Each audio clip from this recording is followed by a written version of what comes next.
Dungeons & Dragons is full of infinite options these days. We're kind of used to the idea of a multiverse where there are parallel dimensions, outer and inner planes, domains of dread and delight, realms of thought, memory, belief, story and dreams.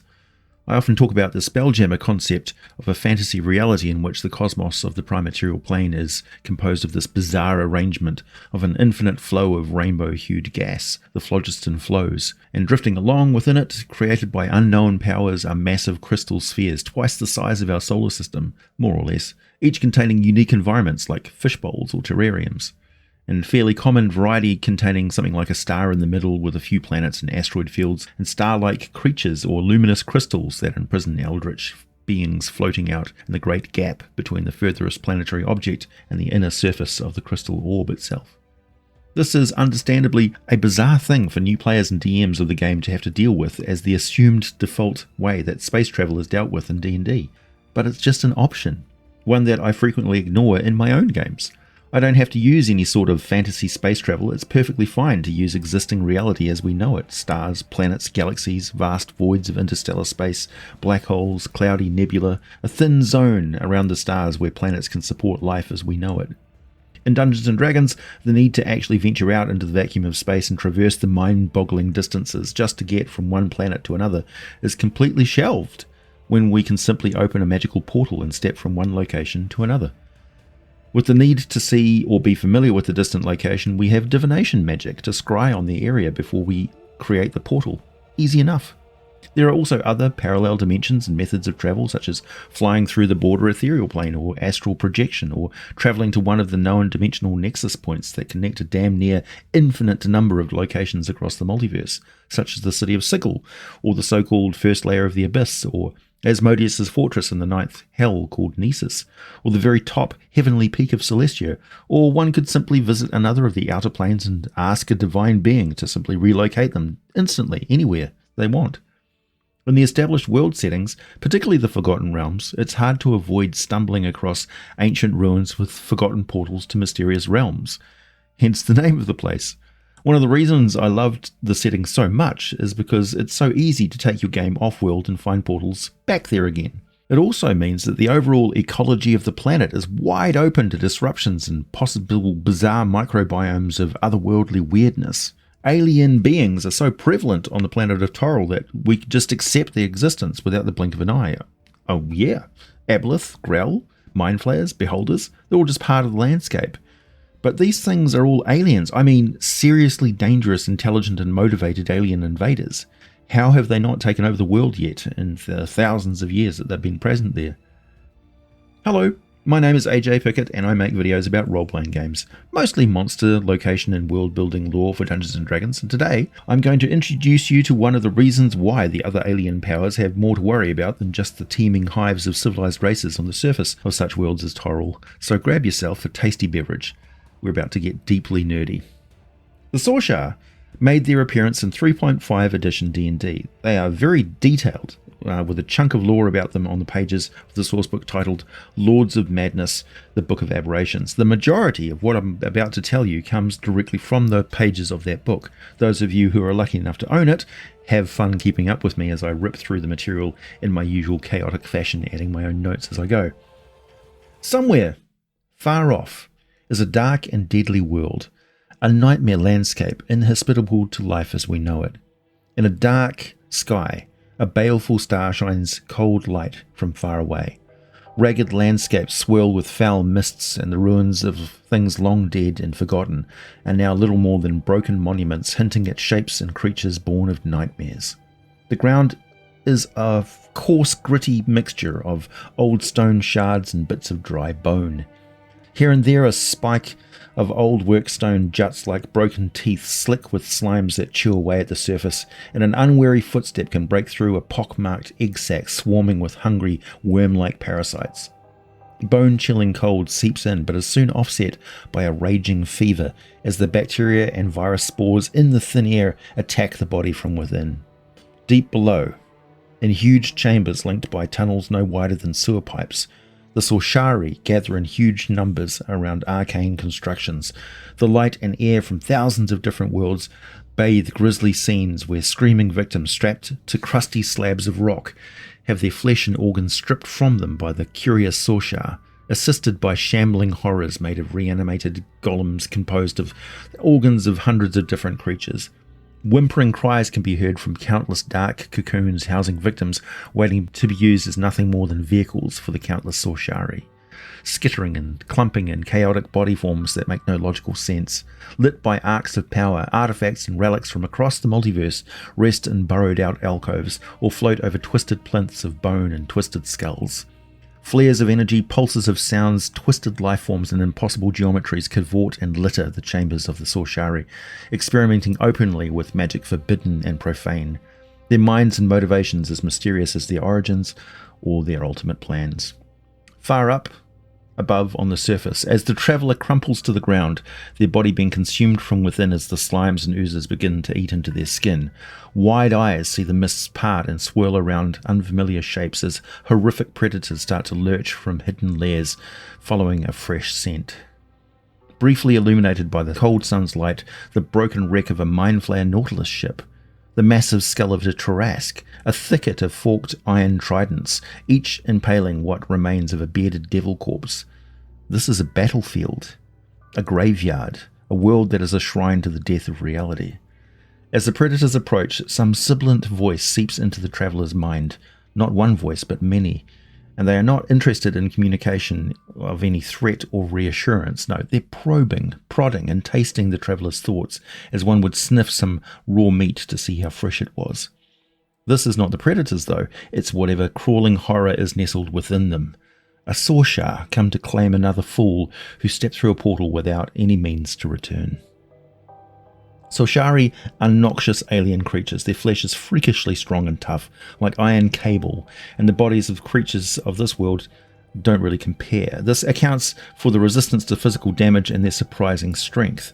A Tsochar is not actually a single living creature, but instead an aggregate being.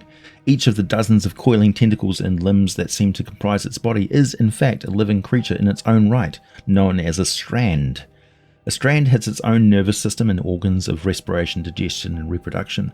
Carefully detached from the rest of its body, a Tsochar strand can live on indefinitely, but it would be virtually mindless. Only in close association with 20 or 30 similar strands, linked by nerve ganglia and blood vessels into a tangle, do the Tsochar strands achieve a collective sentience and sense of self. Like some of the simplest animals' hive creatures, the individual strands can show a degree of specialization for certain tasks. For example, the creature's lamprey-like mouth is actually a specialized structure composed of the mouth parts of 4 to 8 different strands, fused together in common growth. Fighting and motive limbs are another specialization, as are the sensory limbs with their dark eye structures at the tips. Since they share nervous tissue, blood vessels and sentience, the Tsochar strands collectively form a single entity. Their more delicate connective tissues are more vulnerable to physical damage. Each Tsochar stands around 3 to 8 feet in length and averages about a half an inch in diameter of its coils, but it commonly coils and tangles with other strands close to the center of the body. The Tsochar strands are remarkably strong and tough for their size and weight, and armed with dangerous barbed-like blade claws. The barbs contain small grooves or channels through which the Tsochar can inject a form of poison. But each barb administers only a tiny dose at a time. It takes numerous tentacles working together to administer a dangerous dose of venom, which is why the Tsochar only poisons creatures it is actively constricting, almost like its strands are gnawing on the creatures, serrated and cutting into it as they squirm and tighten their grip. If they lash a coil around a victim's neck, they will most likely knock them down to 0 hit points very quickly anyway, even without the poison's added impact. The internal arrangement of a Tsochar is minimal for such a complex creature. Within each strand, the vital organs are concentrated within the first foot or so at the front end, the part of the creature that binds itself to the other strands. The brain is a studded string of nerve ganglia resembling a band of pearls. The digestive tract is an undifferentiated gullet that absorbs food from the collective mouth of the monster. Each strand pumps its own blood through a constriction of its motive muscles, which is why a Tsochar at rest coils and seethes constantly. That is its heartbeat. Tsochar take oxygen through tiny holes spaced along the length of the strands, though they don't seem to require very much of it at all, and can absorb oxygen from fluids fairly well. They are not exactly aquatic, but can survive fully immersed in water for days at a time pretty easily. They're not able to hold their breath like a humanoid, so unless their body is protected, they are more vulnerable to inhaling smaller amounts of any toxic gas. Tsochari see well in complete darkness. Each body has between 5 and 10 eye strands, which, hidden in the mass of motive and fighting limbs, are hard to see, but each eye is somewhat weak, but they focus most of their eyes on any object of interest, giving them eyesight equal to that of a human. However, because of this, they can't see all around them like a beholder would.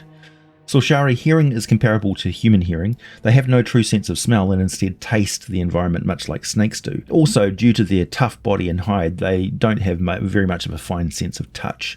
The most unusual Tsochari sense, though, is their telepathic ability. Some Tsochari are so sensitive that they can detect and locate nearby creatures by their mental signatures alone, but most Tsochari do not ascertain another creature's presence through mental awareness. Telepathy, as I'll discuss later in this video, is their main form of communication. Tsochari are completely hermaphroditic. Each Tsochar strand is both male and female, and the creature can spawn anytime it cares to. In general, though, a Tsochar reproduces once every 5 to 10 years, laying a clutch of about 100 small, tough eggs. Each egg hatches into a single undifferentiated Tsochar strand. A single strand is not a new Tsochar. Instead, 30 to 40 must assemble into a collective tangle before a new Tsochar comes into existence. New tangles can spring from a single parent, but Tsochari take no special steps to make sure that this happens. In places where the Tsochari breed, it's more common for a new Tsochar to arise from the strands hatched by multiple parents at a time, as egg clutches from several different Tsochari hatch and intermingle. Thus, a single mature Tsochar might have one or perhaps dozens of different parents per se. A single Tsochar strand is only a small portion of an adult Tsochar. During the first 4 to 8 weeks of life, individual strands in the same area encounter each other and slowly self-organize, joining each other by ones and twos as they grow into these tangles. These accumulating tangles begin to grow together, fusing mouthparts, sharing blood vessels and nerve connections, and gradually waking to full sentience after about 1 year from hatching. This makes, as you would imagine, for a very alien mentality. Tsochar have a form of collective subconscious and an elective gestalt consciousness. They feel the collective thoughts of individual strands as a form of emotion, but this is also independent of their elective consciousness and its own emotional state. A concept very difficult for humanoids to grasp or really empathize with. Tsochar emotions are more nuanced, and their own language, consisting of rasps and clicks mostly, has many terms for emotional states that have no equivalent word in any humanoid language. This being said, their primary form of communication is telepathic, so their spoken language is really just a verbal form of their written language, and that consists of highly technical terms that are more like emoji and instruction manuals. They don't follow the usual rules of syntax, so imagine a twisted set of instructions translated badly into your language, and it refers to things that are usually horrible, arcane, or have no relatable version that you could really truly understand. Even magical translations can't solve that sort of a problem. The unusual physiology of the Tsochar also determines what sort of magical items they can use, aside from making use of magic items worn by a host body, but we'll get to that in a moment. Tsochar can wear 3 amulets, brooches, medallions, necklaces, periaps or scarabs secured around the small central body. Strands of advanced age and size will typically wear rings of size reduction to allow them the usual means of invading bodies and using other vehicles and equipment made for their kind of peculiar needs. The strands together count as one being in regard to how many items they can be attuned to. They can wear 3 pairs of braziers or bracelets, for example, on the thicker motive limbs near the central body. They can wear up to 4 rings on the slender ends of 4 additional tentacles, 1 ring per tentacle.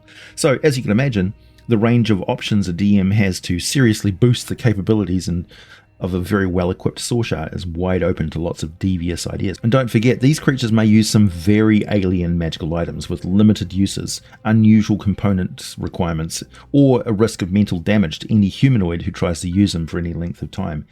Any risks should be easily identified by the Identify spell, or attempts at attunement, or by casting the Legend Lore spell. Barring any of that, I typically slap a DC 20 Arcana check on any alien technology. A passive check is fine if you want to give your player one of those "Are you sure you want to do that?" warnings. Players should generally be aware that if an item haul seems too good to be true, it generally is.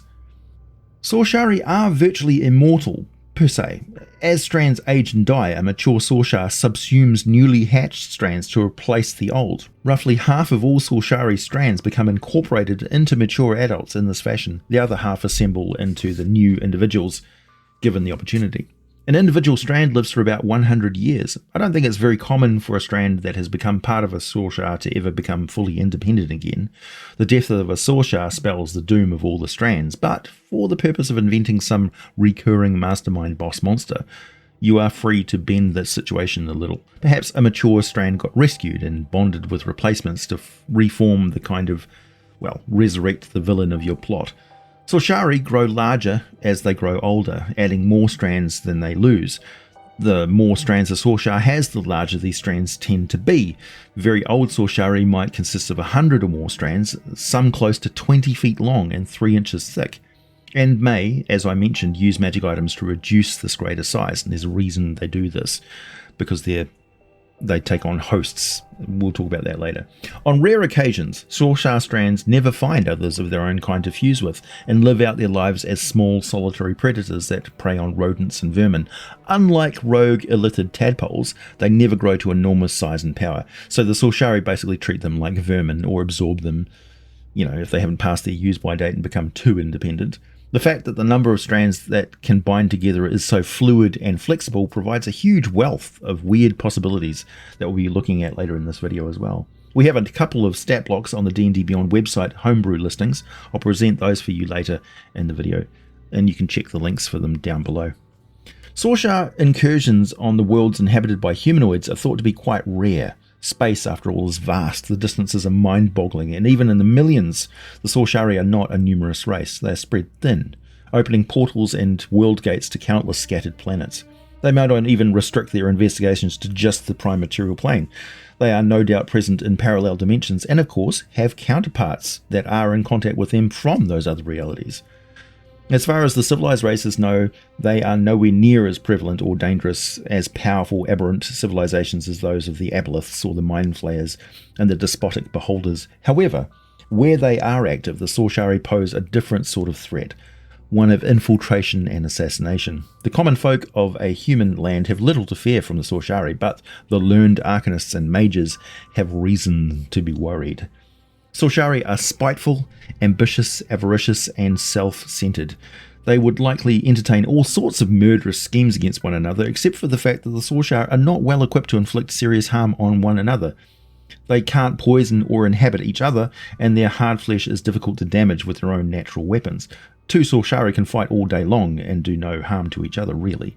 So they are so resistant to each other's physical attacks, Tsochari naturally limit their competitions to battles of intrigue, status, and prestige. Tsochar society is organised into a number of rival castes, each constantly jockeying for power and wealth. The 5 most important castes that we can define would be nobles, the priests, the arcanists, the soldiers, and the merchants. Other castes might have more numbers than these, but they rarely interact with creatures of other races. Generally, they're not much interest to adventurers. Nobles are the rulers of the Tsochari, consisting of a meritocratic group of especially strong, old, cruel, and manipulative individuals. No Tsochar is favoured by its birth position. The creatures have no sense of family or hereditary posts. Instead, any Tsochar that demonstrates that it is capable, clever, and ruthless can slowly worm its way into the ranks of the nobles. Sorry for the pun. The high-ranking individuals in other castes frequently work towards achieving enough status and wealth to abandon their old castes and become nobles. Now, my own thoughts on this is that in the case of a legendary individual, a cult-like following may form around them, and yes, perhaps the individual mature strands could be separated from this individual and incorporated into new Tsochar in a manner similar to having offspring. Each would hold some of that prestige of being a living successor and have some sense of collective purpose.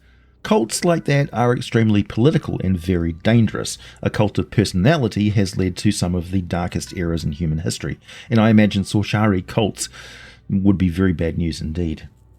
Priests belong to perhaps the most powerful caste. Tsochari are fervently devoted to their sinister deities, and the cult of Makthoum Nagatha is single most influential organisation within Tsochari society.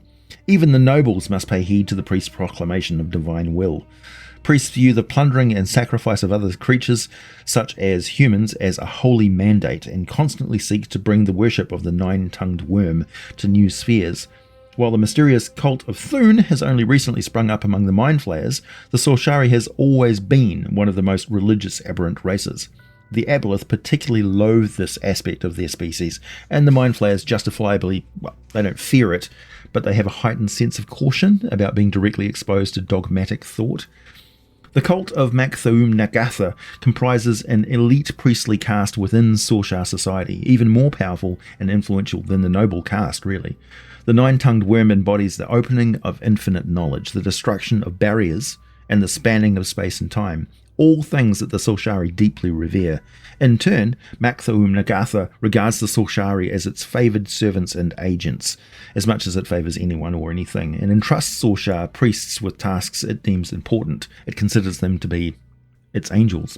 Since Makthaum Nagatha already holds sway over the Tsochari, it has commanded the Tsochari priests to spread its worship, and the dark and perilous lore it brings to other races and lands, and all too often this means humanoid realms in the Primaterial Plane's countless worlds. Tsochari priests therefore serve as emissaries or messengers from the nine-tongued worm to humanoids foolish or reckless enough to be tempted by the power the Tsochari offer. More than one human cultist has gained the services of Tsochari spies and assassins by promising to perform awful sacrifices and summonings at the behest of Tsochari priests. Warlocks in service to this elder power are unfortunately becoming more and more common, and their activities turn more and more to creating portals that allow the Tsochari to physically enter our worlds. The Arcanist caste Tsochari assimilate and study stolen magical lore from other races from across the multiverse. All Tsochari are fascinated by arcane magic, but the Arcanists actually take levels in sorcerer or wizard classes. The Tsochari plots to subvert human wizard guilds arise in the black halls of the Arcanists. Arcanist Tsochari may rise quickly in rank to become nobles. They don't hand in their haul of magical loot when they do so, and they have some pretty wicked gear. Get creative, include things like reanimated body parts, enslaved fey creatures trapped in crystal valves, bottles filled with explosive phlogiston, creepy steampunk with a real H.R. Geiger or H.P. Lovecraft vibe to it. Soldier Tsochari serve the dictates of the leader castes. They do the bidding of the nobles, the priests, and the arcanists. Soldiers strive to ascend to nobility through useful service, demonstrated successes, and a certain ruthless streak. The soldiers balance the rivalry between the noble and priest by following noble dictates and priestly mandates as they deem advisable. Think of them as also an administrative role. Tsochari merchants are not really merchants at all, since no Tsochari would offer payment for things it desires unless no other option is available. They work as far-ranging explorers, raiders, slavers, and spies in search of opportunities to enrich themselves at the expense of less capable races and rise in prestige to nobility through that. Tsochari constantly fight for status, looking for opportunities to prove that they have the personal competence, ambition, and intelligence to merit acceptance in the noble caste. In practice, merchants and soldiers most often advance in this fashion. Arcanists care little for the schemes of their fellows and concentrate on amassing magical power, while priests enjoy so much influence and station as it is that it's more expedient to advance within the priestly caste than it is to seek acceptance as a minor noble. Because the noble caste chooses new members from the other caste, the nobles can count on at least a modicum of loyalty and faithfulness from other Tsochari.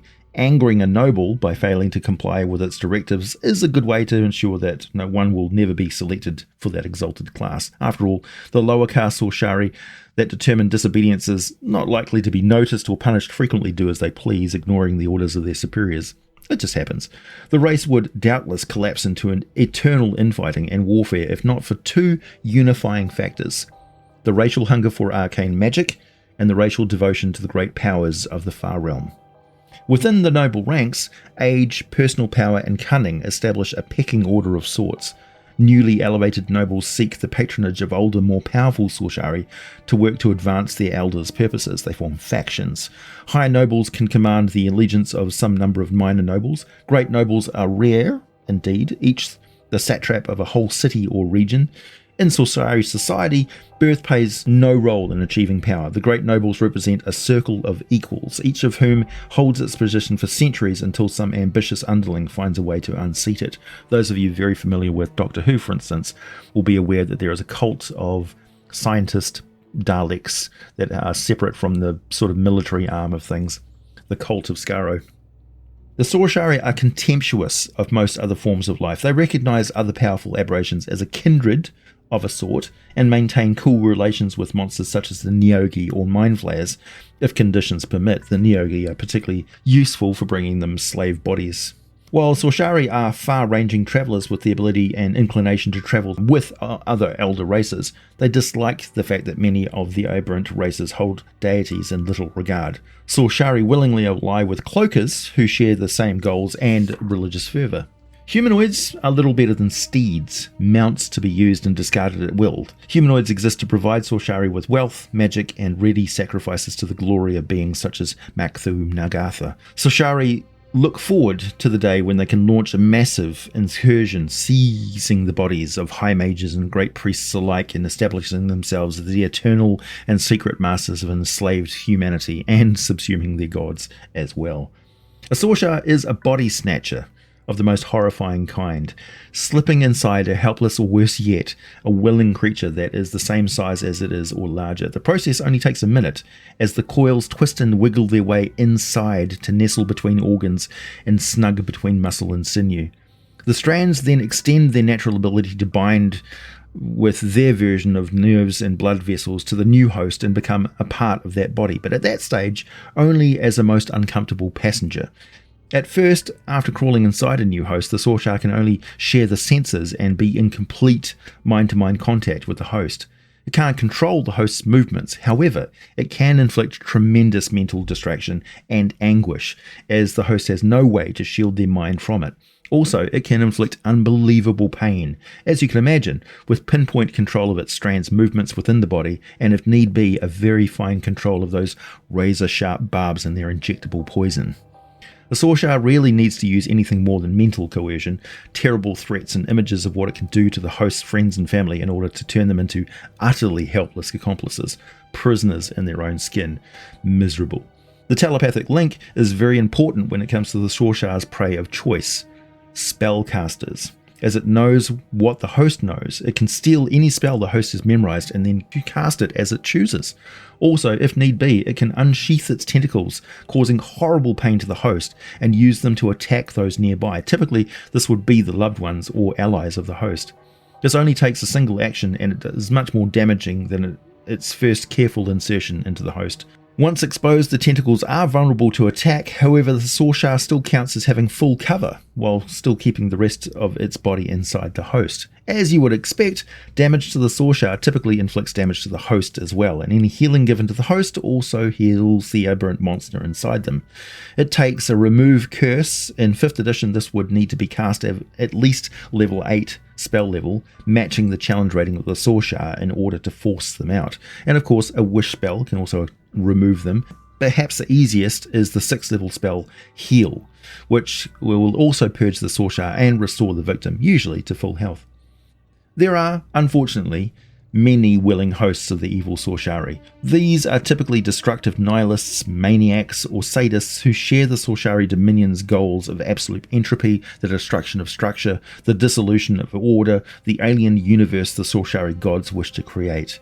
The partnership between a willing host and its Tsochar is often mutually beneficial, as the host gains the ability to use its spells in a devastating nova of actions, whereas the Tsochar gains a meal and the protection that the flesh of others provides.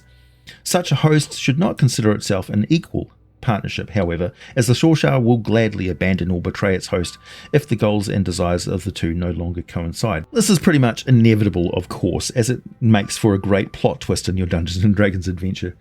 The older Tsochar gets, the more fine control it gains over its host victims, to the point where it no longer is just a very persuasive passenger, but it now fully is a puppet master, and they can control the movements of the host body. Unfortunately, they do this by consuming the victim's brain, first copying all the information in it and then killing them in the process and assuming complete control of the body instead. A Tsochar Puppeteer has the same special body thief ability of the Intellect Devourer. Just keep it simple and borrow that from their stat block.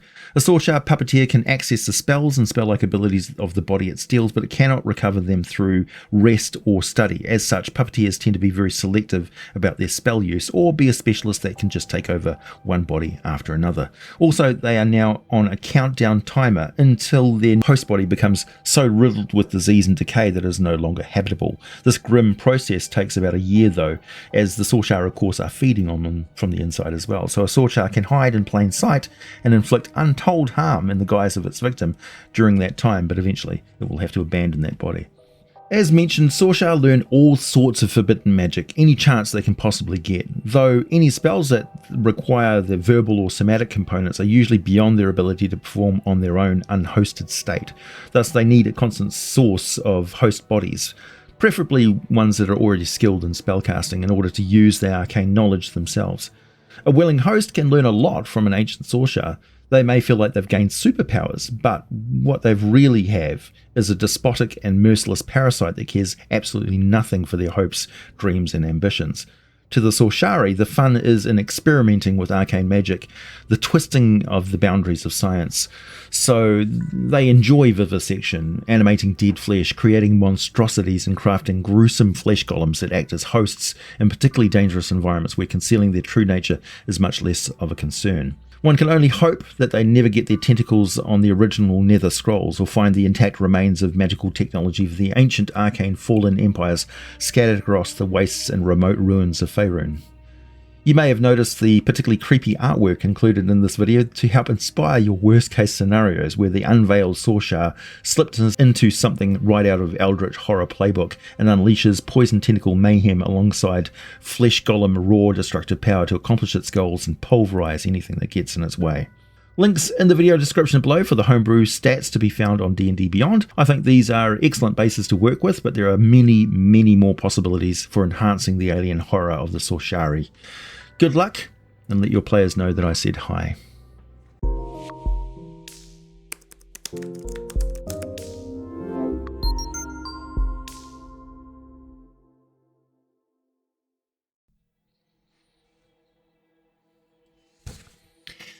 People ask me why I speak so fast in my videos, but that was 35 minutes and I barely even covered the surface, scratched the surface of what the Tsochari are capable of. The sort of undead constructs that they can produce, their ability to mix and match their body parts and form new structures, these tangles of chaotic body forms. Who knows what they could accomplish? Perhaps they produce living spaceships that are actually inhabited by Tsochari strands that form the nervous system and CPU of a war engine, tanks and things like that. I mean, you take these things to the logical extreme and they're a war engine of terrifying capability. We should be thankful, I suppose, that they're just interested in the arcane arts and not willingly, or not really, subsuming and taking over entire worlds at a time, because they'd be damn near unstoppable. And I can see why the aboleth thing would be kind of scared of them as well, because nothing really protecting the aboleth from being taken over by those things as well. And of course, an elder brain would quickly find that its mind flayer thralls get taken out one by one as the Tsochari take over the mind flayer bodies. Oh, you thought you were facing down some mind flayers? Nope, it gets worse. Take a mind flayer, fill it full of intelligent rot grubs. What do you get? Tsochari.